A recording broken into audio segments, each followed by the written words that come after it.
তোর চোখ, তোর ভঙ্গি, তোর উপস্থিতি সব কিছু মিলিয়ে তুই সবাইকে বুঝিয়ে দিয়েছিলি সুন্দর জিনিস দূর থেকে দেখতেই ভালো লাগে।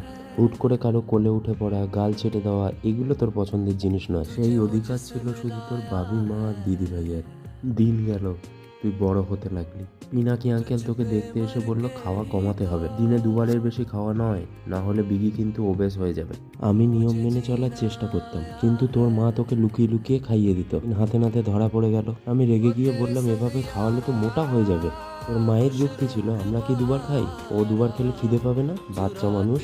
তুই আরও একটু বড় হলি, তোর শরীরের পরিবর্তনগুলো লক্ষ্য করা যাচ্ছে। হঠাৎ করে একদিন তুই তোর মাকে জানিয়ে দিলি মা তোমার হাত থেকে কিন্তু আমি আর খাবো না, আর শুধু খাবার বানিয়ে দেবে, কিন্তু খাওয়ানোর দায়িত্ব সেটা এখন থেকে শুধু বাবির। তারপর তোর আর আমার মধ্যে একটা অলিখিত নিয়ম তৈরি হয়ে গেল। সকাল 6:30, বিকেল 6:30 আর রাত 11টা, দিনে 3বার খাবার।